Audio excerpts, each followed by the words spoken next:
Hey everybody, today we're going to continue with our caulking journey. We're doing a caulk cleanup in my kitchen. You can see here that the caulk has been largely removed, but not enough to really redo things. It's not clean yet. I'm going to turn on a light over here. It is not going to get in your eyes, but would have if I had turned it on a minute ago.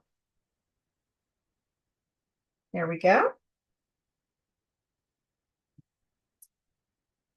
And what I've used so far is alcohol, and I've been waiting for my Goo Gone to get here, and it's taken ass long to get here, but it's finally here. It didn't get here until like 8 o'clock tonight, but because I have some medicine in my body that's not going to let me go to sleep for a little while, and I need to be up and around a little bit, I'm going to try this. So the challenge with this kitchen caulking area, as far as stripping goes, is the people before me initially did caulk it, and they really did quite a nice job. It was a good caulk, um, and they did it nicely. I guess they ran out, or one of them came home and said, "Hey, look what I just found at the hardware store," and they found a caulking alternative, which is kind of like a weather stripping. Um, the problem with that is that it doesn't seal. It looks nice. It looks fine, but it doesn't actually seal. So you're not actually waterproofing your seams, which is not so good, right? So they did use that. But what has ended up happening is I don't know when they did it, but it had to be at least 3.5 years ago, since that's how long I've been here. And what ended up happening is that some of the caulk that they smashed into in order to put it on, put the alternative strip on, stayed wet. And then some of it did not, and some of it was very dry. It also seems clear that they did not necessarily clean and like scrape off all the old caulk before they recaulked. And so there's several generations of caulking that have needed to be addressed here. So if I don't address it this time, then the generational trauma will continue in my caulk life in my kitchen, right? So we don't want that. Anytime you can stop generational trauma, do it. Um, okay, so this is a little bit about what we see. You see this example. I've taken some of this out. Actually, that could use a little more glue than I put on there, but the problem is I put the glue there, so it's just going to stay like that, I guess. It is what it is now. But you can see some of this was very hard to take out. Some of the alcohol did help because it contracted the caulk, and it dried it so that I could scrape it off easier with a putty knife. And you definitely want to have a good flexible putty knife for this. That looks like this. The Husky brand Flex is really good. I really recommend it because if you have something that's not flexible, see how flexible that is. It'll do a lot for you. If you don't have that Flex, you might mess up your putty knife because this is a process that requires some flex. So some of this is still sticky on here, but I cleaned the best I could a few days ago, and then I've just been waiting and waiting and waiting for my Goo Gone to get here. And I'm hoping the Goo Gone is going to work. I looked at other caulking removal options, other solvents, but they seem to just make things gooey, but not like liquid enough to take off. And so, and I already had gooey, and gooey was part of my problem. So, what we're going to do now is we're going to try this. This does not require shaking. This is going to foam for us. And if we were removing cured caulk and foams, we're going to want to leave it up to 2 hours. When it says up to 2 hours, I'm trusting that they were using the words they wanted to use there, and that we shouldn't leave it more than 2 hours. So I'm going to turn on my timer for 2 hours from now and just make sure that I don't leave it overnight and have it, who knows, it might like eat into my wall or something. So we don't want that. Better safe than sorry. So what I'm going to do is I'm going to turn this to on. And do put on your glove because you never know what's on this stuff. And, you get into the work and then you're like, oh, I wish I had a glove on. So it's usually too late by the time you think about it like that. Okay, so it's not going on foamed. That's interesting to note.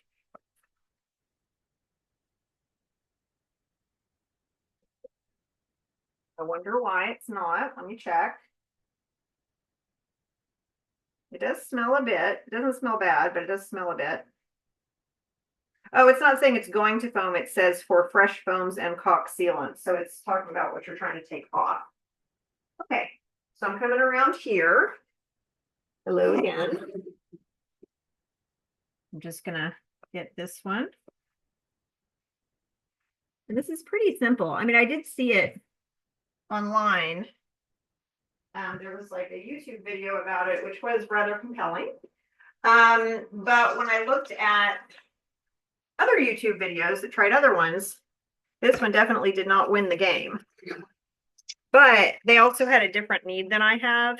And since I have something that's so hard on there and so old, I really want something that's going to just liquefy the caulk, which, you know, God only knows what's going on in there. Okay, I am starting to smell it a little bit, so I'm going to open a window. They didn't say to do that, but I think it's a good idea. Ah, it's very hard to do that with my back. You can tell I'm on a lot of medicine right now. So, okay. Ooh, yeah, I'm going to open up a few other windows too.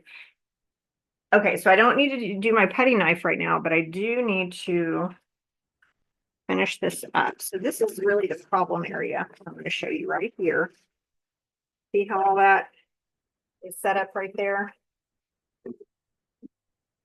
And I'm going to spray from far away here because I want to get all the little parts because that's so spread out. Turn that light on a little bit too. And I'm probably using too much. I don't think I need to be overlapping as much as I am.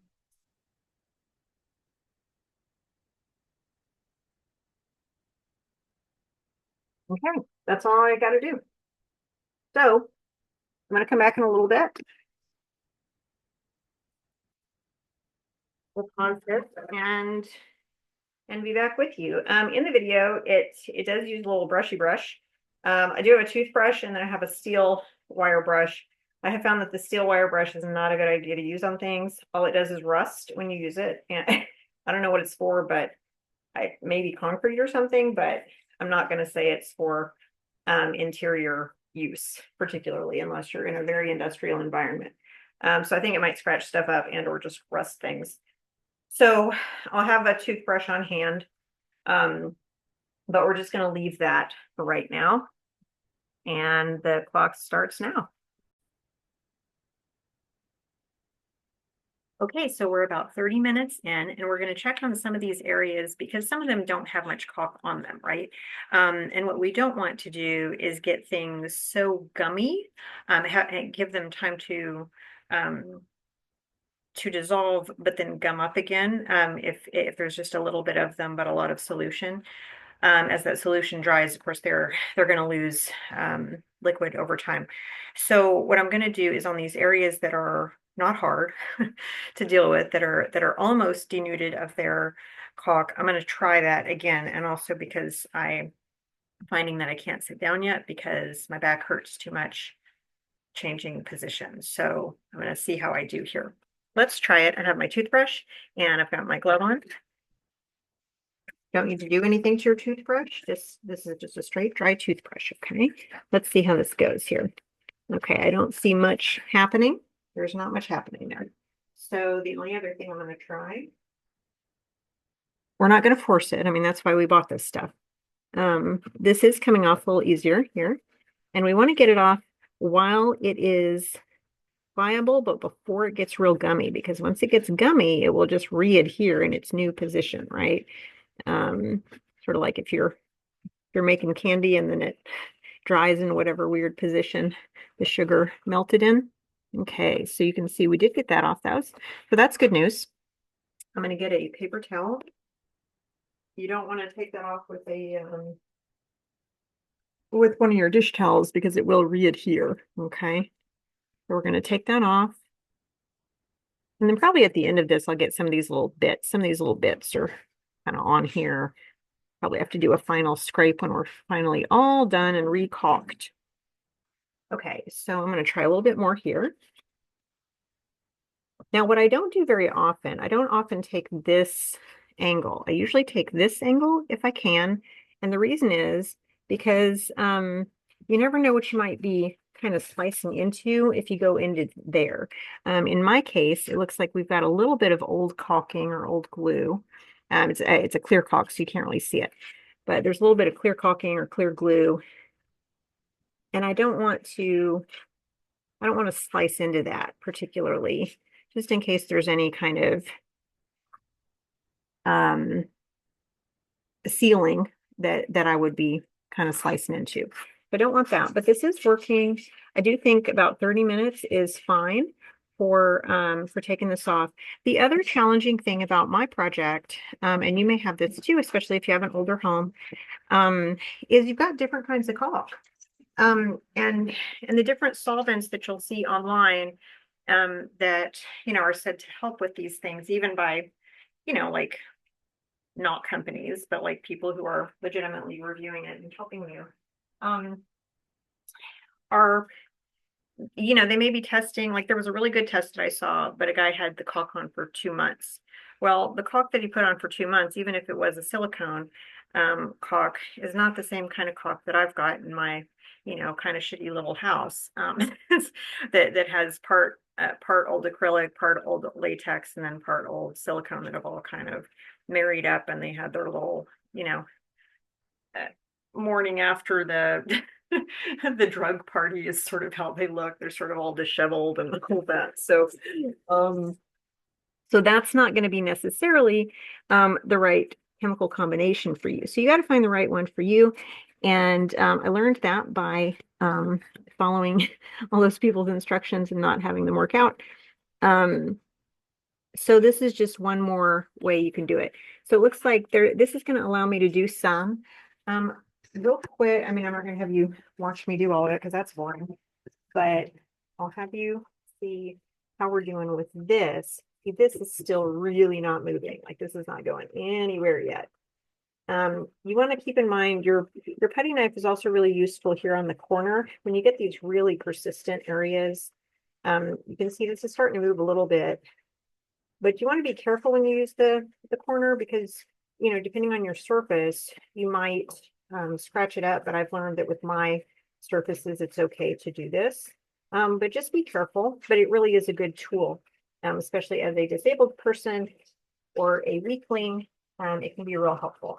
So it looks like this is moving this. And this is, I mean, this is very old stuff. So the fact that it's moving it at all is a big deal. Oh, see, that's coming up actually really nice.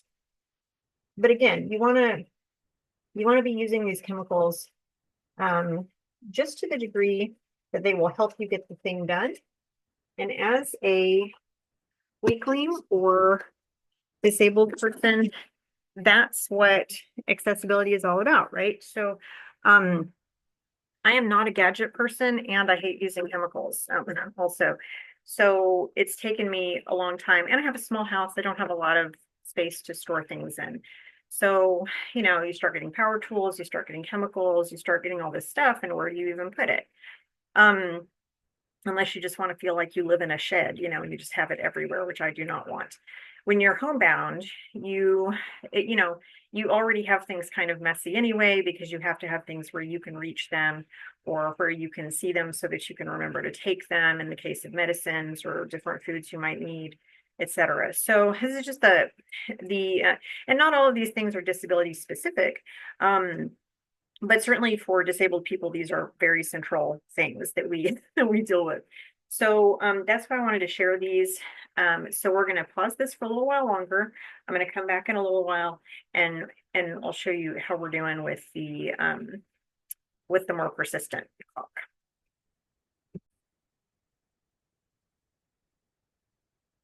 Okay, it's been about 2 hours and it's getting rather late at night and I really want to go to bed. So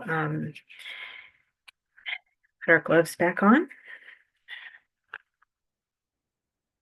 I did do a little bit of cleaning up with that putty knife and it continued to be a good thing. Show you what I've got here. So you can see this is pretty clean at this point. This stuff all just comes off real easy. So I'm just gonna do a little bit of pulling that off. You can see that is old caulk. Gonna pull that off. It's pretty much liquid at this point. It's not all gonna come off totally, I don't think, with this Goo Gone.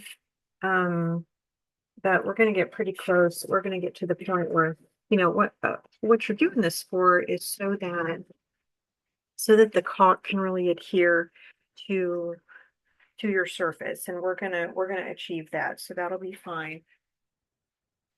And get another paper towel. You want to clean as you go your putty knife, because otherwise it just kind of moves the caulk around, and it's hard to pick up the extra caulk actually with the paper towel. I did not find the toothbrush to be useful at all. So whatever they're doing, whatever kind of caulk they're using in their demonstration at the Goo Gone Company, it's not the kind of caulk I've got, I'll tell you that. This is still very, very, very, very much on here. So this is really going to just take some plain old elbow grease. I mean, it is coming off better. This is certainly better than having nothing on it, but it's really still going to take a lot. So, take your medicine, and you may still need some help on this one. This is not what I would recommend to do if you're not very well medicated for this task or have some help. So you can see that basically it did help, but it didn't help a ton. So I'm going to hypothesize that the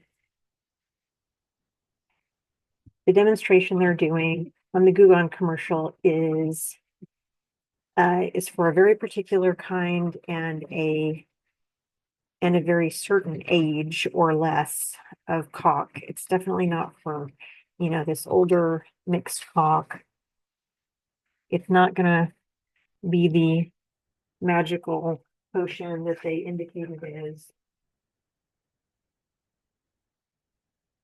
Like I said, it definitely does help. You're still going to have to really do some work here. So I don't see a better option. I read a lot of reviews in addition to watching the videos, and the videos, interestingly, were quite different than the reviews were. So I more went with the reviews of people who had caulk like I have, and that gave me more information, I felt like. But I'm gonna have to keep working on this tomorrow, it looks like. I will show you one other area that's over here that I haven't shown you as much, but it's over here.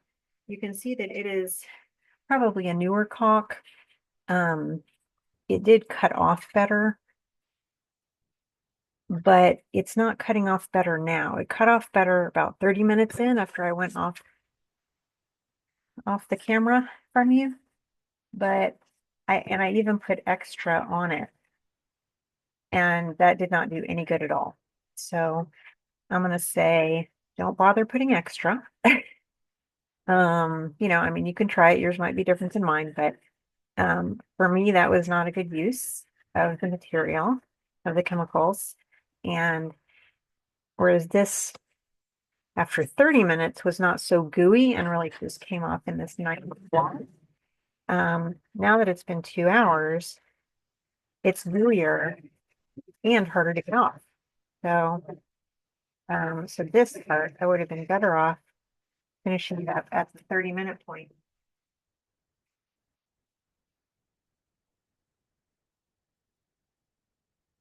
Okay, so I'm going to keep working on that. Probably not tonight, to make sure I pace myself properly. But I hope that helps to know kind of what you can expect from the Goo Gone remover. And again, yours is going to be different than mine maybe, but I hope it works better for you than it did for me, but it did help some. And this is just kind of a step-by-step learning how to do it for me. So for those of us who are weak and or don't know anything about this stuff, I hope this is helpful.